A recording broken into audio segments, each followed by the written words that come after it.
हम लोग बहुत बड़े भाग्यशाली हैं कि हम लोग सभी भगवान के साथ बैठे हुए हैं। शायद नहीं दिखाई पड़ता हो कि भगवान के साथ बैठे हैं। ये सत्संग को भगवान का अंग ही कहा गया है। ये सत्संग जो है, जो हो रहा है, ये भगवान का अंग। जैसे आपका कोई अंग पकड़ ले, समझिए आपको पकड़ लिया। सत्संग जो है, देही सत्संग निज अंग भवभंग चरण सुखारी। ये सत्संग परमात्मा का अंग जो सारे भव के दुखों का निवारण होता है, साधारण नहीं है। तुलसीदास जी महाराज जब भगवान खुश हो गए, कहते हैं कि मांगो, क्या मांगते हो, जो मांगते हो देने के लिए तैयार। यूँ तो तुलसीदास बड़ा गरीब, न खाने का ठिकाना, न रहने का ठिकाना, कोई जल पात्र भी नहीं पीने का। कहते मांगो, वही कहते हैं दे ही सत्संग, सत्संग दीजिए। भगवान कुछ कहते हैं, अरे सत्संग से पेट भरेगा, तुमको तो खाने का ठिकाना नहीं है, जल पात्र नहीं है, सत्संग से क्या होगा। परीक्षा की भावना से पूछ, कहा कि मैं जानता हूँ कि हमारे पास खाने का कुछ नहीं है, बड़ा गरीब हूँ, जल पात्र भी नहीं है, लेकिन आप बताइए कि आप मिले, सत्संग मिल गया तो आप मिल गए कि नहीं। भगवान चुप हो गए, भगवान चुप हो गए। सत्संग यदि आप पकड़े रहे, सत्संग क्या है, संत महात्माओं का संग। और यही नहीं है, सत्संग भगवान की जहाँ चर्चा होती है तो आप सुनेंगे, समझेंगे, तब आपके जीवन में रूपांतर होगा, परिवर्तन होगा। मूल तो यही सत्संग है, संतों का संग। संत पहले आप बताइए, संतों के संबंध में धारणा लोगों की क्या है। कुछ वेशभूषा बदल जाता है, रंग ढंग बदल जाता है, संत हो जाता। नहीं नहीं, अभी जो संत असंत के संबंध में सुने तो क्या उसमें वेशभूषा की चर्चा भी आई? नहीं। वेश कैसा भी रहे, पर जिसके ऊंचे ख्याल हैं, दीन बाहर से दिखे भीतर से मालो माल है। कोई कहता बिच्छू, कोई कहे कंगाल, पर गुदड़ी पहने हुआ गुदड़ी का लाल। वेश हम लोगों के वेश में भी, आप लोगों के वेश में भी संत एक स्थिति है, जिन्होंने उस स्थिति प्राप्त कर लिया। एक अवस्था कही है, जैसे हम लोग जो है 3 अवस्थाओं से बराबर गुजरते हैं, जागृत स्वप्न सुषुप्ति, 3 अवस्थाओं से गुजरते रहे। एक चौथी अवस्था होती है जिसको तुरीय अवस्था कहते हैं, और एक 5वीं अवस्था तुरीयातीता अवस्था है। वही तुरीयातीता अवस्था जो है, वही जो वहाँ पहुँच जाता है, उस अवस्था में जाता है, उसी को शांत कहा जाता है। शांति स्थिरता व निश्चलता को कहते हैं। शांति को जो प्राप्त कर लेते हैं शांत। तो आप देखिए, अवस्था जैसे जैसे चेंज होती है वैसे वैसे आपके जीवन में बदलाव हो जाता है, आपके ज्ञान में बदलाव होने लगता है। जागृत का ज्ञान स्वप्न में नहीं, स्वप्न का ज्ञान सुषुप्ति में नहीं। देखिए, जैसे जीव स्थान चेंज करता है, बदलता है, तो अवस्था ही बदल जाती है। अवस्था बदलती तो ज्ञान भी बदल जाता है। जागृत का ज्ञान स्वप्न में नहीं, स्वप्न का ज्ञान सुषुप्ति में नहीं। अब तीनों अवस्था से ऊपर उठेंगे, चौथी अवस्था में 3 अवस्थाओं से विशेष ज्ञान, उसी को कहते हैं सुपर कॉन्शियस स्टेज, विशेष ज्ञान, अति चेतना अवस्था। और फिर उससे ऊपर आप जाएंगे, तुरीय अवस्था से ऊपर एक और अवस्था है, वह तुरीयातीता अवस्था है। उसको निर्विकल्प समाधि कहते हैं। समाधि दो तरह की होती है, स्वविकल्प और निर्विकल्प। उस अवस्था में जो जाता है उसी को संत कहते हैं, जो नहीं जाता है उसी को असंत कहते हैं। सीधी बात। उस अवस्था में जो चला गया वह संत है। और संत जहाँ जहाँ जाते हैं, कहते हैं, कबीर साहब कहते हैं, कबीर मन निर्मल भया जैसे गंगा नीर, अब पाछे पाछे हरि फिरे कहत कबीर कबीर। संत जहाँ जहाँ जाते हैं पीछे पीछे, भगवंत भी पीछे पीछे।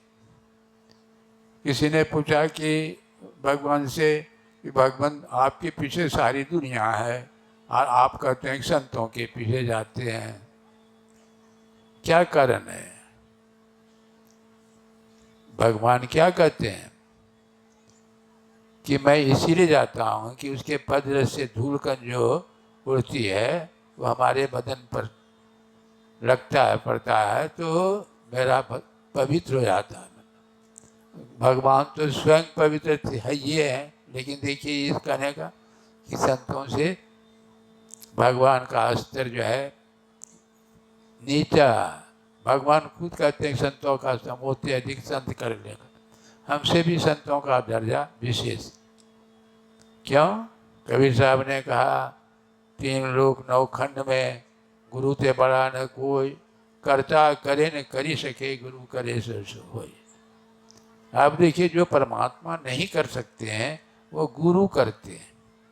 हम लोग देखिए जितने यहाँ बैठे हैं, जो भी कुछ तरह का ज्ञान हासिल हुआ है, कोई कैसे, विचार करिए कैसे यह हासिल हुआ।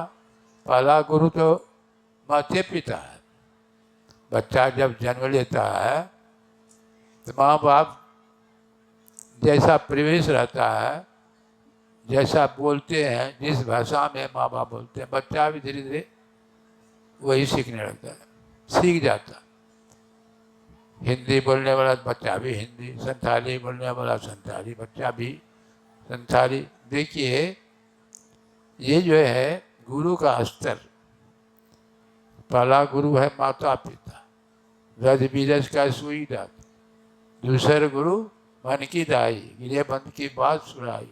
तीसर गुरु धरिया नामा, ले नाम पुकारेगा। चौथा गुरु शिक्षा देना, जग व्यवहार सबे सब चिन्ना। पांचम गुरु वैष्णव के ना, राम नाम का सुमरन देना। छठा गुरु भरमगढ़ तोड़ा, दुविधा मेटी एक से दो। सातम गुरु सत शब्द लखाया, जहाँ का तत्व तहाँ पहुँचा। सात गुरु संसार में, सेवक सब संसार। सदगुरु सोई जानिए, जो भवजल उतारे पार। इतने गुरुओं से हम लोग कुछ न कुछ सीखे। अंतिम गुरु संत, जो सारे दुखों से पार, वो सातवां गुरु संत। आप विचार करिए तो परमात्मा तो हम आपको सृष्टि, ये सृष्टि परमात्मा की है। ये जंगल पहाड़ नदी नाला हम जितने देखते हैं, हम जो कुछ बन पाए हैं, जंगल का लकड़ी, जब वह टेबल कुर्सी पलंग का रूप धारण करता है तो लकड़ी से विशेष कीमत हो जाती है। वो कैसे धारण करता है? वही कलाकार लकड़ी को छिलते उलते पलंगकार। आप देखिए रास्ते पर सारे, देखिए बहुत सारे पत्थर पड़े रहते हैं, लोग थूकते हैं, मल मूत्र विसर्जन भी करते हैं, लेकिन वही पत्थर जब कलाकार के हाथ में पड़ता है तो कलाकार क्या करता है? छेनी हथौड़ी से उसको गढ़ता है, तराशता है।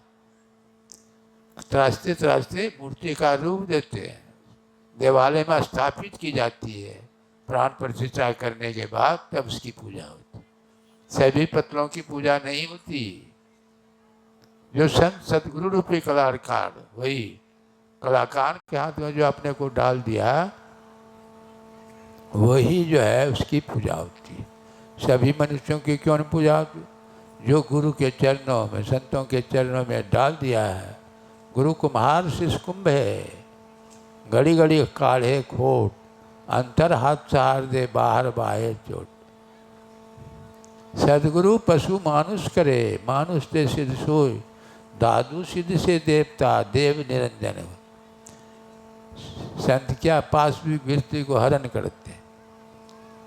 4 तरह की वृत्तियाँ होती है, पाशविक वृत्ति, मानवीय वृत्ति, दैवी वृत्ति और ब्रह्म वृत्ति। पाशविक वृत्ति किसको कहते हैं? आपका जो तो है ही है, दूसरे का भी हड़पना चाहते। यदि दबंग है, बड़ा भाई यदि दबंग है, छोटे भाई की संपत्ति को हड़प है, ये पाशविक वृत्ति है। समाज में बहुत इस तरह की वृत्ति पाई जाती है, दूसरे को दुख देना, दूसरे का जो है, ये पाशविक वृत्ति। मानवीय वृत्ति कैसी होती है? भाई आप भी जियो, मैं भी जियो, लिव एंड लेट लिव वाली थ्योरी।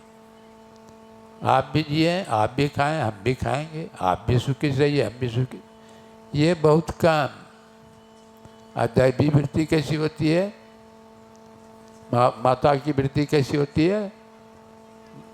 बेटा का जो तो है ये है, मेरा भी बेटे का, ये दैवी वृत्ति है। और ब्रह्म वृत्ति कैसी होती है? यहाँ मेरा न तेरा चिड़िया रान बसेरा, किसके लिए है, किसके लिए झगड़ा करना, ये ब्रह्म वृत्ति है। तो गुरु जो है, गुरु के सानिध्य बनने से पाशविक वृत्ति का हरण होगा। धीरे धीरे मानवीय वृत्ति, फिर दैवी वृत्ति, और फिर जो है ब्रह्म वृत्ति। ब्रह्म को प्राप्त करके ब्रह्म वृत्ति।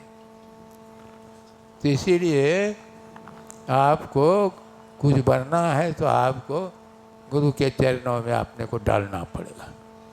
कोई दूसरा उपाय नहीं है। कहीं जाइए, कहीं कुछ कीजिए, आपके जीवन में परिवर्तन नहीं हो सकता। आचार विचार में परिवर्तन, रहन सहन परिवर्तन, क्रियाकलाप में परिवर्तन कहीं जाने से नहीं हो। आपको वही गुरु के सानिध्य में या गुरु के वचन तत्के अनुकूल आपके जीवन को, आप अपने जीवन को बदल सकते हैं। चले आप यदि अमल में लाएं। इसलिए तो कहा कि सुनी समझहि जन मुदित मना, मुझहि अति अनुराग, लहें चारि फल अछत अनु साधु समाज पर्याग। आप तत्काल, इतिहास है, पढ़े लिखे आप लोग जितने जानते हैं, तत्काल कैसे बनता है? जैसे लोहा पारस का जब स्पर्श करता है सोना हो जाता है। उसी तरह कितनों ही पतित है, गिरा है, दुराचारी है, अत्याचारी है, वो संत के संपर्क ऐसा पारस है, सटने के बाद तुरंत जो है जीवन बदल जाता। भगवान बुद्ध के संबंध में आप जानते हैं, कितने वह अंगुलमाली, कितने दच्चू दुराचारी हत्यारा था। उसका संकल्प था, बहुत लंबी कथा है, 1000 आदमियों को कत्ल करके उसको माला बना के पिएंगे तो सिद्धि मिलेगी। इसी तरह का उसमें राजा भी वहाँ से वहाँ वो उनके अत्याचार से, उसके अति से मतलब परेशान। भगवान बुद्ध चले, 999 आदमी को तो मार चुके थे। भगवान बुद्ध जाते हैं उधर, लोग मना भी करते हैं कि भगवान उधर मत जाइए, बड़ा हत्यारा, खूंखार हत्यारा है, आपको भी नहीं। भगवान तो भगवान ही थे। जा रहे हैं, दूर से ही देख अंगुली माली की दृष्टि पड़ती है कि एक व्यक्ति को आ रहा, धीमी चाल में एकदम धीरे धीरे, तो दौड़ा, अंगुल माली दौड़ा उसको पकड़ने के लिए। और अब जो है भगवान धीरे धीरे जा रहे हैं, हर अंगुली माली दौड़ते जा रहे हैं, दौड़ते जा रहे हैं। वो इतना तेज दौड़ते थे कि दौड़ते हुए घोड़ा को पकड़ लेना, हाथी को पकड़ना, इतना तेज। अब भगवान वो धीरे धीरे जा रहे हैं, पीछे पीछे जो है दौड़ रहा है, दौड़ रहा। अंत में रुक, कहते क्या है, रुको। भगवान बुद्ध कहते हैं मैं तो रुका हुआ हूँ, तू कब रुकेगा। जैसे ये बानी उसके छाती में तुरंत जीवन बदल गया। क्या आप भगवान बुद्ध हैं? कहा हाँ हाँ। तलवार फेंक दिए, अब वो भिक्षु बन गए। आप विचार देखिए, जो राजपाट सेना भी नहीं कर सकती, राजा को कोई कानून उसको तो संतों के संपर्क में जरा सा आने से इसके जीवन में और कहीं जाने से नहीं होगा।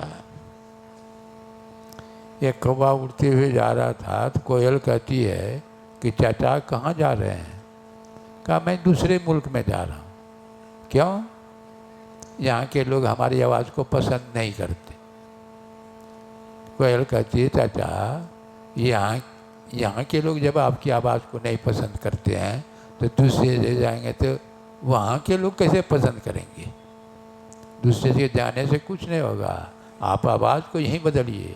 यहाँ के लोग पसंद करने लगे तो जहाँ भी जाइएगा पसंद दे करेगा।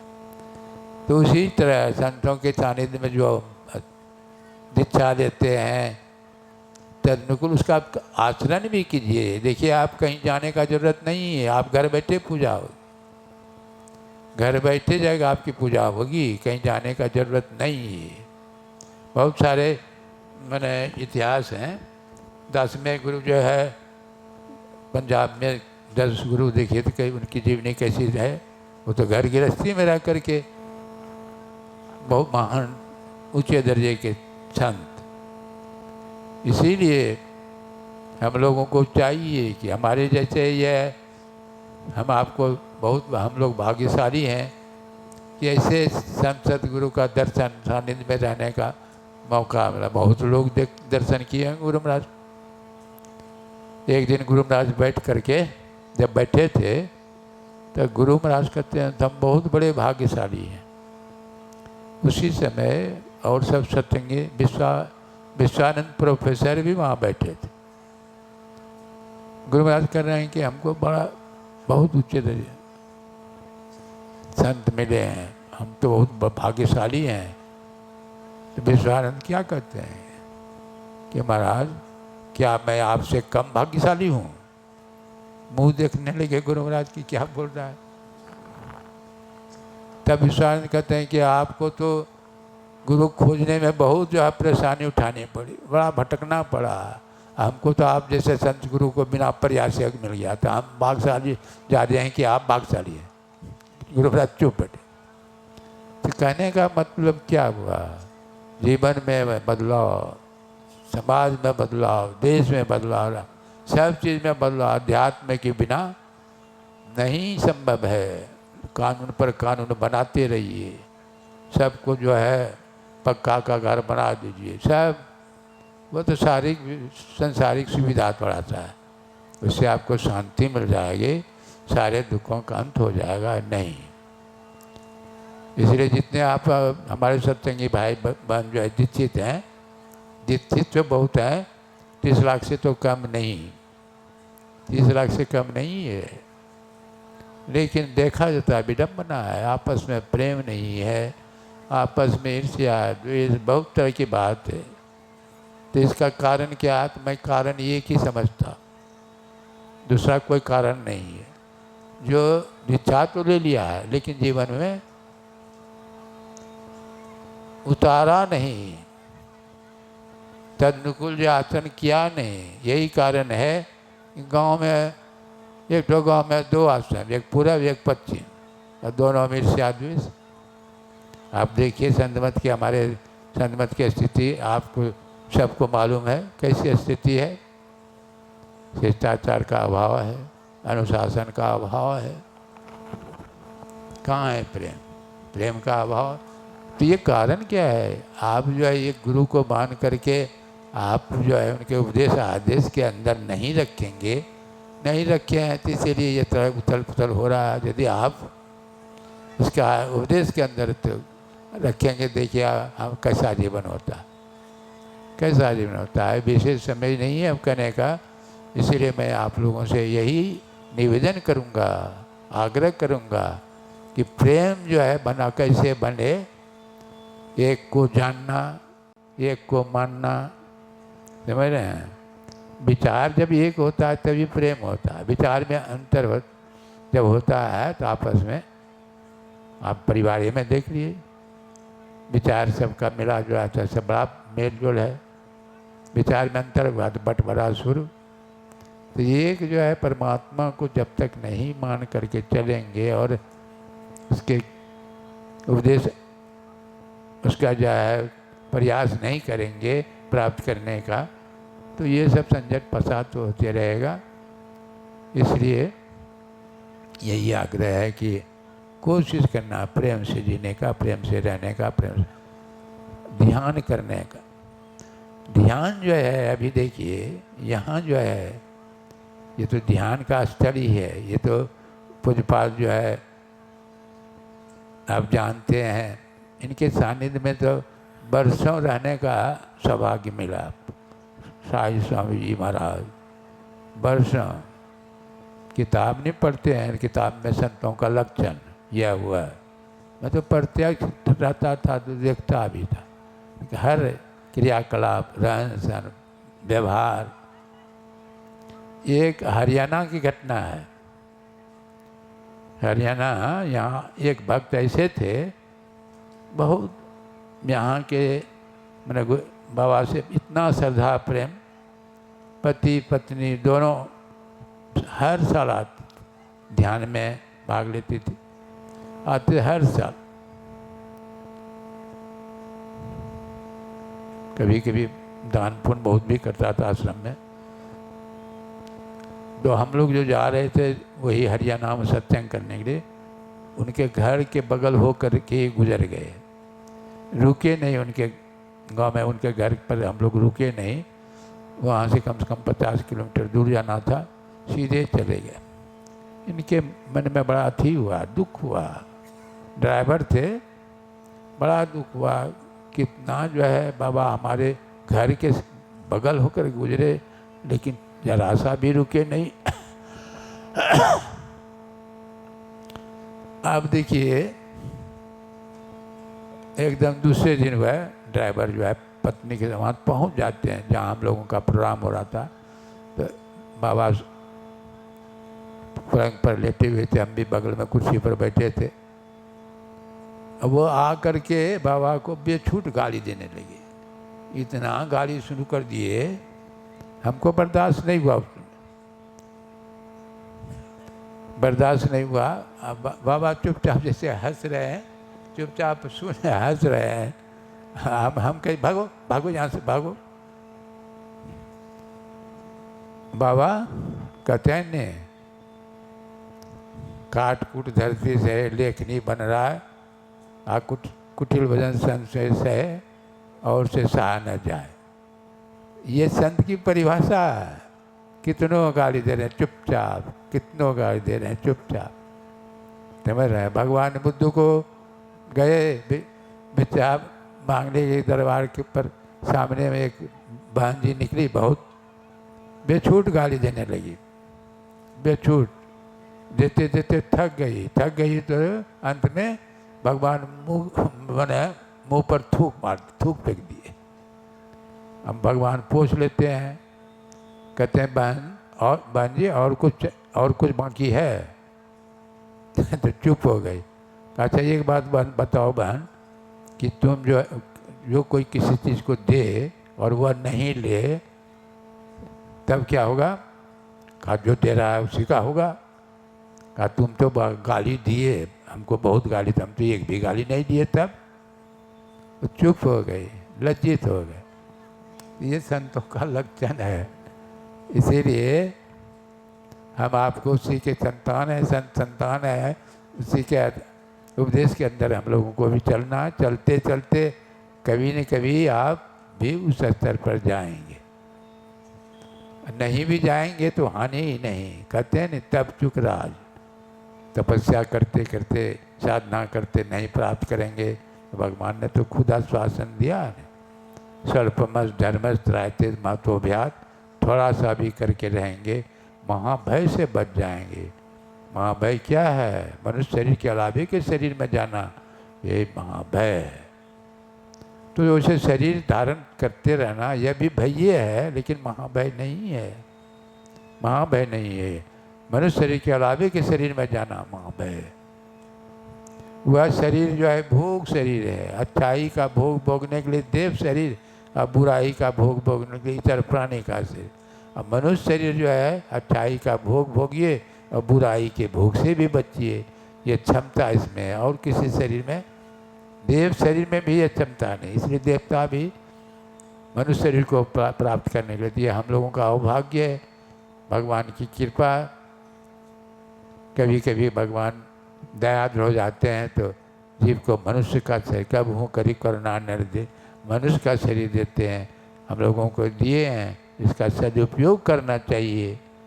ऐसे नहीं किसी तरह जीवन बीत जाए, कुछ काम में, कुछ भोग में, कुछ नींद में खोया, आया समय जब मौत का तो सोच के रोए।